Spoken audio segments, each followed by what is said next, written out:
O senador Carlos Portinho recebeu a equipe do jornal O São Gonçalo em seu gabinete para um bate-papo sobre o cenário político do país. Eleito o melhor senador do Brasil em 2024 pelo portal Ranking dos Políticos, o parlamentar carioca é líder do Partido Liberal no Senado Federal e projetou suas expectativas para as eleições de 2026, teceu críticas ao Supremo Tribunal Federal e relembrou sua trajetória na política. Eu sou o senador Portinho, senador do Rio. Como eu digo, eu jogo nas 11, porque lá no Senado Federal é do pepino ao foguete. A gente trata de todos os assuntos e eu tenho uma formação como advogado e me sinto, por isso, muito à vontade de tratar de qualquer assunto. A gente não sabe tudo na vida, mas tem uma boa equipe, a gente estuda, né, e pode, por isso, transitar sobre diversos temas, né, o que é fundamental, acho que até é uma exigência dada a variedade de assuntos no Congresso Nacional para qualquer parlamentar. Eu comecei muito jovem como advogado, fiz uma carreira no direito esportivo, onde eu tive maior exposição, e no Tribunal de Justiça, no contencioso. Depois me especializei como advogado eleitoral, e como advogado eleitoral comecei a trabalhar para o deputado Índio da Costa como assessor parlamentar em Brasília por mais de 8 anos. Tivemos juntos na Lei do Ficha Limpa, um projeto que ele escreveu e veio de iniciativa popular, e eu fui responsável por fazer a conjugação de ambos. Por isso ele foi o relator e nós aprovamos, para mim, uma das leis mais importantes, que foi o Ficha Limpa hoje na história do nosso país. Tem botado muita gente que não deve estar na política, realmente não deve, do lado de fora. E a partir dali, como advogado eleitoral, me surgiu o convite para ajudar a fundar o PSD, Partido Social Democrata, com o Índio da Costa, o Kassab de São Paulo. Eu fui o advogado eleitoral aqui no Rio de Janeiro. Foi uma experiência incrível, né? Eu digo sempre, ter um filho, plantar uma árvore, escrever um livro, fundar um partido. E tenho muito carinho por isso, porque foi uma experiência profissional única, né? Num momento que ainda era muito difícil fundar partido, muitos não tinham sido fundados, e nós conseguimos, e ajudei no crescimento do PSD. Fiquei lá por 11 anos. Fui secretário de Ambiente do Estado, enfrentamos a maior seca da história recente do nosso país. São Paulo, vocês vão se lembrar, teve racionamento de água. Aqui no Rio de Janeiro, uma boa gestão, não só minha, mas de todos os técnicos da Secretaria de Ambiente do INEA. Nós conseguimos superar sem necessidade de racionamento.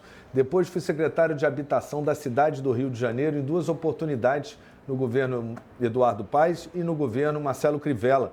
Tenho no meu histórico a marca de ter sido o secretário de Habitação que mais entregou casa e regularizou terrenos, né? Entregou o título de regularização fundiária na história da cidade do Rio de Janeiro. A gente destravou a máquina e conseguimos fazer muitas entregas, e por isso essa performance reconhecida. E dali o senador Harold de Oliveira, que é um grande amigo, né, que Deus nos levou, me convidou para ser seu suplente à chapa, ele junto com o senador Flávio Bolsonaro nas eleições de 2018 para o Senado Federal.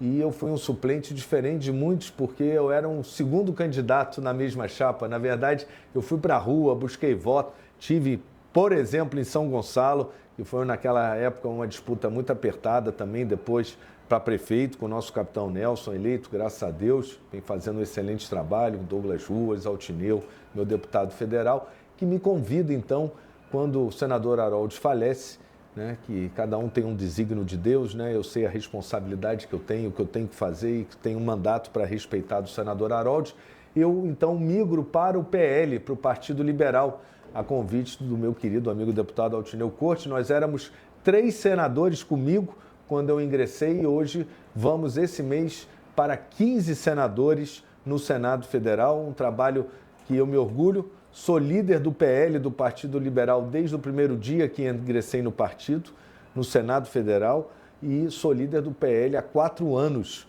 e graças aos meus pares que renovam o meu mandato, e porque acredito que eu tenho feito uma gestão do Partido Liberal, tanto nos meus posicionamentos, mas também internamente, partilhando a todos os espaços, né? A função do líder é esse, né? Poder olhar para os seus senadores e dar os espaços que eles precisam, e por isso há 4 anos líder do PL no Senado Federal, líder do governo Bolsonaro no último ano do governo Bolsonaro, um ano difícil, um ano de eleição, e atualmente eleito pelo ranking dos políticos, o melhor senador do Brasil em 2024. Muito me orgulho, porque não por vaidade eu não tenho isso, mas é resultado do meu trabalho. Um suplente que chega, assume o mandato praticamente no início, né, por desígnios de Deus, mas que ocupou posições de liderança que influenciam e articulam para o bem do nosso estado do Rio no Senado Federal. Se você pudesse escolher algum projeto assim, que você guarda mais perto ali do coração, que teve um carinho especial no processo ali do Senado, se você pudesse escolher um desses anos, qual você escolheria? De todos os meus projetos, talvez não seja o mais importante para o país, mas para um setor específico, para o futebol brasileiro, que é a nossa paixão nacional. Eu sou o responsável pelo substitutivo que virou lei do projeto da Sociedade Anônima do Futebol. Um projeto que eu pude emprestar um pouco da minha experiência como advogado, trazer segurança jurídica para mais investimentos no futebol brasileiro, que é dos maiores do mundo e que gera muitos empregos, gera oportunidades para a juventude do nosso país, gera renda e, por isso, eu sempre acreditei na recuperação financeira dos clubes e a gente precisava encontrar uma saída. Esse foi muito importante, eu tenho um dedinho lá no título do Botafogo, minha digital está lá, né? Campeão brasileiro, campeão sul-americano, na Libertadores, né? Na verdade. Então, eu fico muito feliz porque eu olho, no Brasil tem a lei que pega e a lei que não pega. Essa é uma lei que pegou e que tem mudado o perfil do nosso futebol, melhorado a qualidade do produto, atraído novos atletas, novos investidores têm aportado recursos, clubes que são tradicionais no futebol brasileiro têm sido recuperados e não é só o Botafogo, a gente tem o Bahia, o Santa Cruz agora virando SAF, a própria Portuguesa de São Paulo virando SAF, aqui no Rio de Janeiro, mais recentemente, o Olaria virando SAF, que são investidores aportando recursos, é dinheiro entrando no país e no futebol brasileiro. Mas não foi só isso. Eu perguntei sobre essa lei da SAF, que completou 4 anos.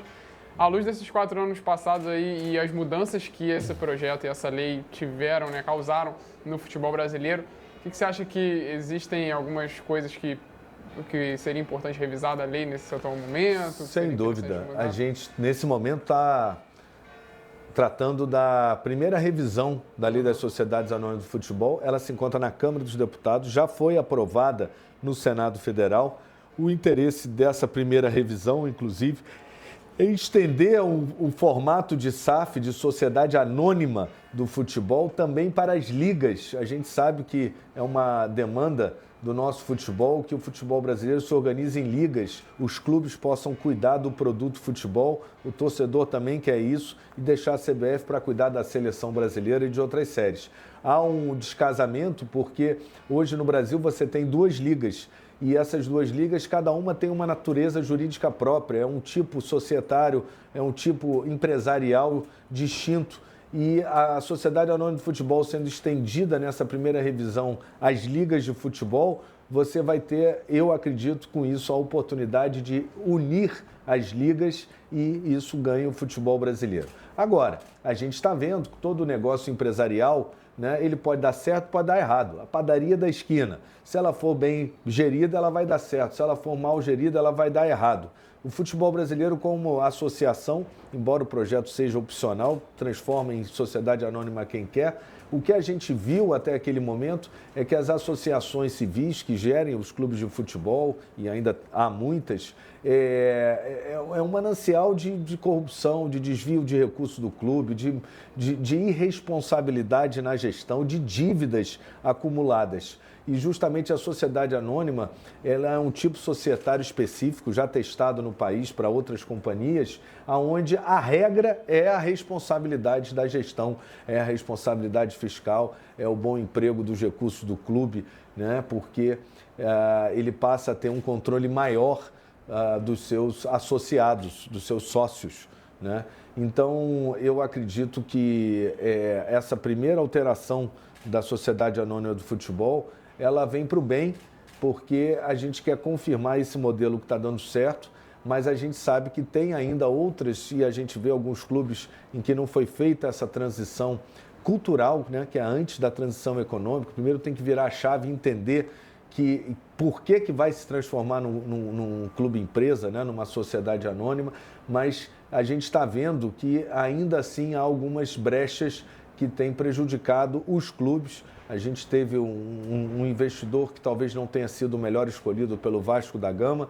A gente está vendo problemas no mundo, não é só no Brasil, com esse sistema multiclubes em que o investidor tem participação em diversos clubes, né, como é o caso, por exemplo, do Botafogo.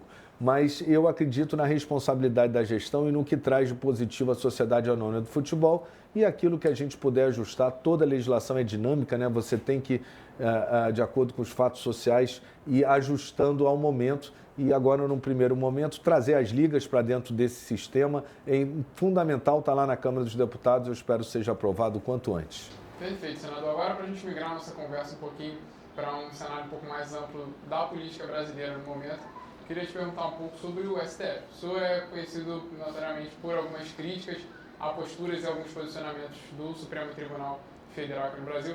Queria te perguntar como o senhor avalia o atual momento do STF e a atuação política dos ministros do Supremo no país. Eu tenho muitas críticas ao STF e muitas delas como advogado, inclusive, não só como senador, né? No país, em qualquer democracia que se entenda, é preciso que haja a separação dos poderes, é preciso que haja um equilíbrio entre os poderes. O que acontece nos últimos anos, nessa última quadra no nosso país, é que o Poder Judiciário, e não é o Poder Judiciário, melhor dizendo, o STF, ele entendeu duas coisas. Primeiro, que ele tem a caneta e, por isso, ele se avoca na palavra final. E isso faz com que ele se sobreponha aos outros dois poderes, tanto ao Poder Executivo quanto ao Legislativo. A segunda coisa que descobriu o STF do momento é que a maioria dos políticos tem rabo preso. Então, ele se vale disso, desse histórico de corrupção do país, né? E parece que ele tem uma gavetinha da maldade que toda vez que um assunto no Congresso não atende aos interesses, muitas vezes próprios dos ministros, ele abre aquela gavetinha da maldade e chantageia o parlamentar. Se o parlamentar, no caso do Hugo Mota, falaram do pai dele, que abriu um inquérito contra o pai dele, no caso do Davi Alcolumbre, que iam abrir contra o suplente, e o Flávio Dino pegou as emendas dele para esmiuçar. Então, a gente vive num país realmente algo excepcional, e o que eu me assemelha a um estado de exceção, né? Porque isso não é a regra, não é uma regra numa democracia. Além do mais, como advogado, eu estou vendo diuturnamente ser violado o devido processo legal, né? A gente está vendo julgamentos em massa, né? O que não é típico de uma democracia. A gente está vendo advogados com as suas prerrogativas violadas, com dificuldade de ter acesso aos processos, processos sigilosos, inquéritos sigilosos, pessoas sofrendo penas restritivas, as mais diversas, inclusive de liberdade, em fase de investigação. Ou seja, não há denúncia, não há aceitação da denúncia e muito menos condenação. E as pessoas estão sofrendo penas e tendo a sua liberdade restringida. A censura é verdadeira no país. A censura recai sobre a própria imprensa. Ou ela não percebeu ou ela está participando disso. Não tem a menor dúvida. Por quê? Se hoje, por exemplo, quiserem entrevistar o Felipe Martins, vão até poder, mas não vão poder divulgar. Se hoje quiserem entrevistar o presidente Bolsonaro, a imprensa até pode, mas ela não pode divulgar alguns trechos que digam respeito ao processo que ele responde.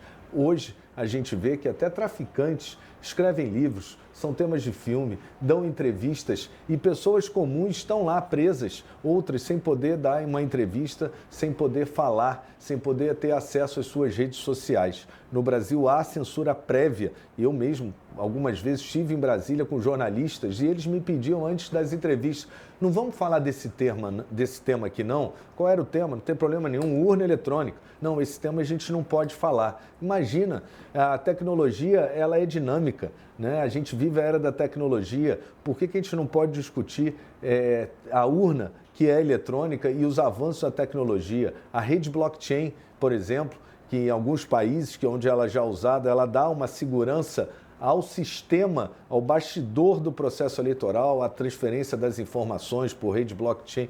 Por que a gente não pode falar isso? Por que isso é um tabu? Por que a gente não pode falar do voto impresso se é para acalmar o país, se é para dar uma resposta ao país? Por que não é a pergunta, né? Então, assim, as liberdades estão restritas, estão cerceadas, o devido processo legal vem sofrendo uma série de violações, pessoas comuns sendo julgadas em última instância, sem direito ao segundo grau de jurisdição, ou seja, sem direito a apelo. Se a pessoa é julgada no STF, uma senhora de 72 anos que está presa, né, ela vai recorrer a quem? Né? Uma pessoa que teria o foro original no juiz de primeira instância, ex-presidente da República sendo julgado no STF. Por que isso? O ex-presidente Temer foi julgado em primeira instância, o Lula foi julgado em primeira instância, foi condenado em primeira instância, em segunda instância, foi condenado no STJ até chegar ao STF, seu processo ser anulado. Por que o presidente Bolsonaro responde diretamente? São inúmeras as violações que mostram que o nosso país não está no rumo da normalidade democrática. E lá no Senado Federal é nosso papel.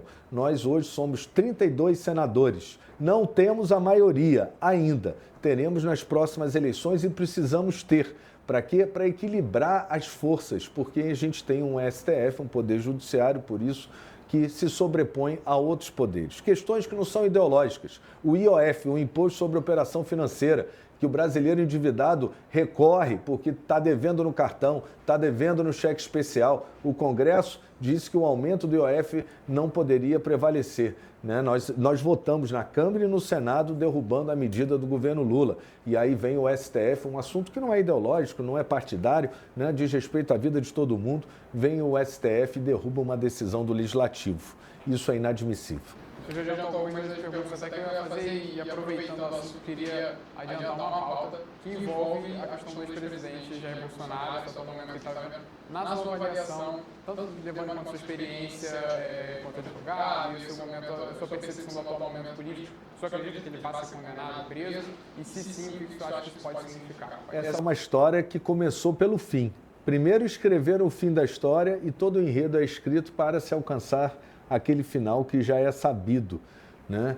Tudo isso está sendo feito, é uma perseguição política que há no país. Não é só contra o presidente Bolsonaro, é também e principalmente contra ele, que é o maior líder que tem hoje do nosso país, né? É o maior líder de direita, de esquerda do país, é o maior líder de direita do nosso país e que teve um governo em que a gente tratava de pautas transformadoras. A gente tratou da lei do gás, do plano de manutenção de emprego e renda durante a Covid, da BR do Mar, do marco das ferrovias, do marco das startups, que eu fui relator, né, que traz tecnologia na vida, na gestão pública e na vida privada, né, dentre outros inúmeros projetos. Nesse governo atual, a gente só trata de 4 assuntos: jogo, aborto, drogas e imposto. Muito imposto. Né? Muito imposto. Então, há uma diferença muito grande entre os dois governos, né? A gente parece que parou no assunto de 8 de janeiro, né? De golpe, um golpe que não houve, que tinha um presidente empossado, né? Uma revolta popular, sim, como muitas tiveram no país. E daí vem uma perseguição insana contra o presidente, com a história do seu final já escrita há muito tempo. Escrita, inclusive, começou a ser escrita durante o processo eleitoral. Mas não é só ele. A gente tem parlamentares sendo perseguidos, Daniel Silveira preso há tanto tempo, né? A gente teve agora, recentemente, o senador Marcos Duval, que está em fase de investigação, sofrendo medidas restritivas de direito. Né? Isso não é admissível uma fase de investigação, a gente não sabe nem do que ele está sendo acusado, porque não há denúncia, não há acusação ainda. Né? E ele já está cheio de medidas, salário bloqueado, verba de gabinete, que é orçamento do Senado. O Legislativo sofreu com a mão do Poder Judiciário entrando dentro do orçamento do Senado, porque a verba do gabinete não é do parlamentar, é do Senado Federal, o orçamento do Senado Federal e agora tornozeleira. A gente teve o caso do Carlos Jordi, né, nosso deputado federal de Niterói, que sofreu processo de busca e apreensão no seu gabinete e até agora ninguém sabe nada. Né? A gente tem jornalistas foragidos, a gente tem políticos foragidos, como o caso da Carla Zambelli, do Eduardo Bolsonaro. Né? Então, eu acredito que há uma perseguição política, sim, no país, é evidente, o mundo já vê isso, não é à toa que os Estados Unidos se posiciona, que um jornal alemão começa a se posicionar, recentemente fez um editorial, que a OTAN se posiciona com preocupação, né? Que vieram sanções, inclusive, sobre o ministro do STF, porque o mundo está vendo que aqui democracia não é. Na sua avaliação desse atual momento ainda falando disso, o senhor acredita que esses envolvidos no 8 de janeiro de 23, esse projeto pela anistia dele vai ser votado no Congresso? E se sim, o senhor acredita que pode ser aprovado? Vamos lutar incessantemente como temos fazendo.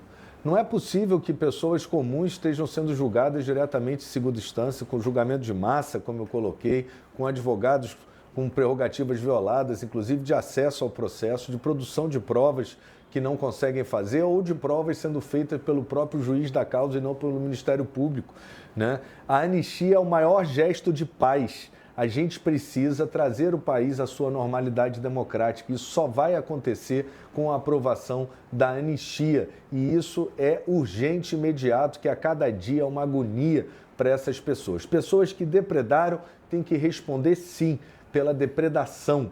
A gente não pode se conformar em ver pessoas que picharam uma estátua de batom sendo punidas com 14 anos, o outro que sentou na cadeira com 17 anos de cadeia, quando na verdade a gente tem traficantes, bandidos, assaltantes, pedófilos, né? Ou sendo soltos, corruptos sendo soltos, ou cumprindo uma pena muito menor do que essa. Isso não é normal, isso a sociedade está vendo, isso é inadmissível.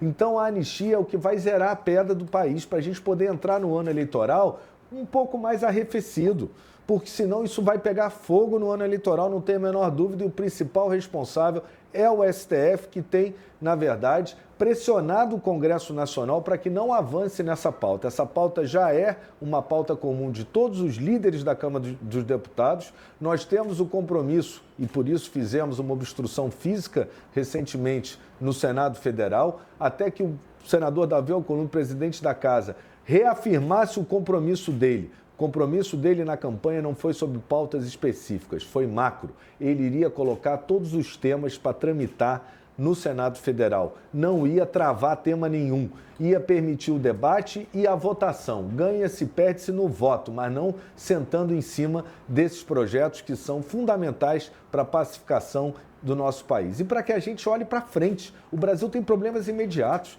tem problema de segurança gravíssimo, está numa crise institucional sem precedentes, está numa crise econômica que quem vive, quem vai no supermercado, quem compra um gás, quem anda na rua, está vendo a dificuldade.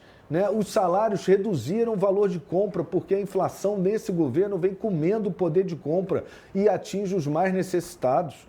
Então, a gente precisa olhar para frente, mas para isso a gente tem que zerar o passado. E para zerar o passado, não foram poucas as vezes na história do nosso país, a anistia é o remédio. E a gente está focado na anistia, que ela passe na Câmara, venha para o Senado e a gente tem o compromisso que vai votar. E agora, com as 41 assinaturas que nós conseguimos na última semana para a abertura do processo de impeachment de Alexandre de Moraes, que não venha o STF, depois de aprovar a anistia, querer derrubá-la. Porque agora nós temos um instrumento poderoso nas mãos e que é justo e legítimo, que é o impeachment do ministro Alexandre de Moraes. Você falou sobre a questão econômica do país. Queria te perguntar sobre uma questão que envolve política exterior também. Recentemente a gente tem esse episódio aí envolvendo o presidente Donald Trump, essa questão da tarifaço, como ficou conhecido na mídia. Qual é a sua avaliação sobre essa decisão do governo americano de impor no país uma tarifa de 50%? O presidente dos Estados Unidos, Donald Trump, cuidando do país dele, quando ele assume, ele mexe na geopolítica, né? Ele tira os países da zona de conforto. Se você observar, ele fez o mesmo com a China. Ele enfiou um tarifaço lá de 147%. O que fez o chinês? E olha que lá há também uma questão ideológica, capitalismo versus comunismo, né? O que fez o chinês? Sentou na mesa para conversar. O presidente Trump e os Estados Unidos fizeram tarifaços também contra a Argentina, contra a Índia, contra a União Europeia. Assim ele chegou, ao sentar na cadeira de presidente, ele achou que era o momento de dar uma bagunçada e chamar todo mundo na mesa, né? E todo mundo que está sentando está tendo vantagens, inclusive, nessa negociação. O Brasil também foi alvo, como todos os países do mundo, não vamos aqui dar uma síndrome de vítima da história, porque se olhar aconteceu com todos, mas o Brasil foi o único país, o governo Lula não foi até agora lá conversar. Quem foi conversar e conseguiu a exclusão de alguns setores foi o próprio setor privado entregue à própria sorte. Né? Nós somos um grande país produtor de petróleo, o nosso estado do Rio de Janeiro ele vai sofrer muito com esse tarifaço e principalmente com a inércia do presidente que deveria ter ido lá conversar e até agora não foi e entender que isso faz parte de uma negociação. Quem conhece e sabe fazer negociação, uma das primeiras aulas do curso de negociação é estresse a negociação para chamar todos à mesa. E foi isso que os Estados Unidos fez. E outras questões é porque há uma preocupação dele e do mundo com a democracia dita relativa pelo próprio presidente da República, Lula, aqui no nosso país. E isso também acaba entrando dentro desse pacote, porque os Estados Unidos é um país democrático, né, e que ele cuida de diversas democracias no mundo, incentiva, né, e aquelas que se posicionam contrária, seja querendo derrubar a moeda americana, seja negando visto para os cidadãos americanos, que assim começou toda essa história no governo Lula, e outros impedimentos, né, e outros discursos, narrativas do atual Lula, vem prejudicando a relação com um dos maiores parceiros comerciais e históricos do país, que é os Estados Unidos, com danos para o futuro, porque se alguém ocupar o nosso espaço na relação com os Estados Unidos internacional, né, de comércio exterior, esse espaço vai demorar muitos anos para ser recuperado. E quem paga com isso são os empregos aqui no nosso país. Entrando no final da nossa entrevista, falou um pouco sobre a trajetória, falou sobre o atualmente, até agora eu queria te perguntar naturalmente sobre o futuro também. A gente está aí na véspera de um ano eleitoral, teve mudanças no cenário político inevitavelmente acontecerão, e eu gostaria de ouvir, se eu pudesse falar um pouquinho do possível futuro mandato, quais seriam os seus principais planos e projetos? Sem dúvida alguma, nessa minha missão, que me foi delegada por Deus com o falecimento do meu amigo, senador Harold de Oliveira, eu assumi essa responsabilidade e tenho procurado honrar. Então, sou líder do PL há 4 anos, líder do governo Bolsonaro. Nos meus primeiros 3 anos, o melhor parlamentar eleito pelo ranking dos políticos entre Câmara e Senado do Estado do Rio de Janeiro. E no último ano, o melhor parlamentar, o melhor senador do Brasil, eleito pelo ranking dos políticos, que é um órgão sério, que tem uma métrica em medir a atuação parlamentar e é público e transparente. Quem quiser vai lá no site do ranking dos políticos e comprova. Por tudo isso, né, pela minha posição de liderança, de articulação, eu venho ao Senado Federal. Eu tenho dito isso a todos, meu interesse é vir ao Senado, eu acho que eu ainda tenho muito a fazer e estou muito estimulado, muitos projetos como a PEC 55, que é garantir o orçamento mínimo para as Forças Armadas, que vem sido cortado, dentre outros que eu tenho liderado. E muitas pautas importantes para o país, inclusive o próprio impeachment do ministro Alexandre de Moraes, que eu fui no Senado Federal, tenho sido uma das lideranças nesse processo e fui lá de formiguinha buscando assinatura por assinatura até a 41ª do senador Laércio. Para estar lá, a partir de 2027, não pode ter rabo preso. Eu tenho 20 anos de política, exercendo cargos públicos, eu não tenho um processo na minha vida inteira dentro da esfera pública. Por quê? Porque a gente já viu como o STF funciona. Se tiver o rabo preso, ele abre a gavetinha da maldade e ameaça o parlamentar e ele não pode avançar com pautas que são importantes para o país. Eu sei o que tem que ser feito, eu venho buscando fazer, mesmo ainda não tendo a maioria, e com a maioria eu não tenho dúvida de que será um novo Brasil, um Brasil muito melhor. Tenho o apoio do deputado Altineu Cortes, que me levou para o partido, do presidente Bolsonaro, que está comigo, junto com Flávio Bolsonaro, da Michele Bolsonaro, que a gente tem conversado bastante a respeito do país e está muito presente, nosso querido Douglas Ruas, deputado estadual, nosso capitão Nelson. O PL tem uma bancada muito forte e a gente não pode se dividir. Falando um pouquinho sobre o PL, uma pergunta que eu gostaria de saber se o senhor consegue adiantar um pouco para a gente sobre essa questão da eleição que vem, além da sua candidatura e junto ao Flávio Bolsonaro, para o governo do Estado no Rio de Janeiro. O partido já tem algum nome que planeja se organizar em torno de focar nesse nome como candidato para o governo do Estado? O governador do Rio de Janeiro é do Partido Liberal e é natural que ele esteja envolvido direto na sua sucessão. né, ele apontou para o presidente da Assembleia Legislativa, Rodrigo Bacelar, uma pessoa que eu tive 2 vezes e que foi uma boa conversa, mas a maneira como o Rodrigo assumiu, né, destruiu algumas pontes, algumas alianças que vêm sido costuradas há muito tempo. Eu mesmo tenho uma relação muito próxima, desde o início do meu mandato, com toda a região norte e noroeste. Conheço o prefeito Vladimir Garotinho, que sofreu com obstrução de um repasse para a saúde de Campos, que foi muito ruim. Também o ex-prefeito Washington Reis, que é uma liderança importante de Duque de Caxias. Independente do nome, para o governo do Estado é preciso que tenha a capacidade de agregar. A gente precisa, para vencer as próximas eleições, estar unido. E esse nome tem que ter a capacidade de liderar e agregar todas as forças políticas do nosso Estado que possam contribuir para a vitória, principalmente a vitória de centro-direita, que é o que nos interessa nas próximas eleições para governador. Uma última pergunta ainda nesse assunto. Pensando no governador para o Rio de Janeiro no próximo ano, o que o senhor acredita que o nosso Estado precisa de pauta mais importante, tanto para o governador, e que pauta o senhor acredita que é importante para o senhor poder apoiar esse governador no eventual segundo mandato a partir do ano que vem? Eu tenho perguntado a todos na política qual é a maior carência do nosso Estado, qual é o maior problema do nosso Estado. Para pessoas comuns eu faço essa pergunta também e 99,9% vão responder segurança, sim. Todos nós queremos ter segurança, segurança é um problema, mas talvez seja o mais aparente, né, o mais imediato, o que toca a população, quem anda na rua tem seu celular, trabalhador que tem seu celular roubado, né, porque o bandido que entra nas tuas contas depois, toma o pouco dinheiro que você tem ou ainda pega crédito, empréstimo, desgraça a sua vida. Segurança é fundamental, mas veja só, o maior problema do Estado do Rio de Janeiro é que ele está há 20 anos no cheque especial.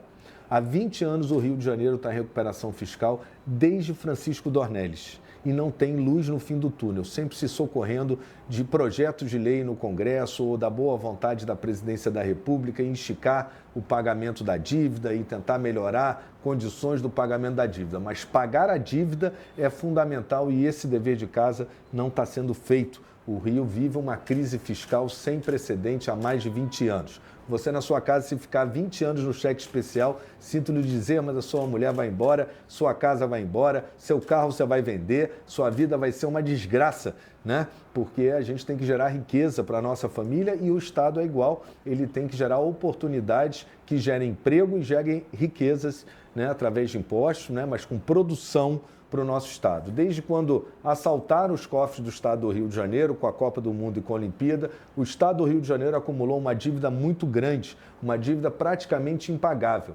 Mas a gente está desperdiçando ativos que a gente tem, ou vendendo, ou concessionando, ou que a gente poderia estar incentivando para aumentar a produção, né, e que poderiam reverter para o pagamento da dívida. A gente não tem um plano bem definido fiscal para pagamento da dívida. E isso tem reflexo, primeiro, na segurança. E aí vai fazer a gente gastar ainda mais dinheiro numa polícia de enfrentamento, quando a gente, paralelo a isso, deveria estar preocupado em gerar emprego e oportunidade. A gente no Rio tem o maior imposto de transmissão causa-morte, a gente tem o maior IPVA, a gente tem o maior ICMS, os impostos para cobrir o caixa do que roubaram a gente na Copa do Mundo e na Olimpíada, principalmente, né? A população está sendo sacrificada e está perdendo negócio. As empresas preferem ir para o Espírito Santo, para Minas, para São Paulo, onde os impostos são menores.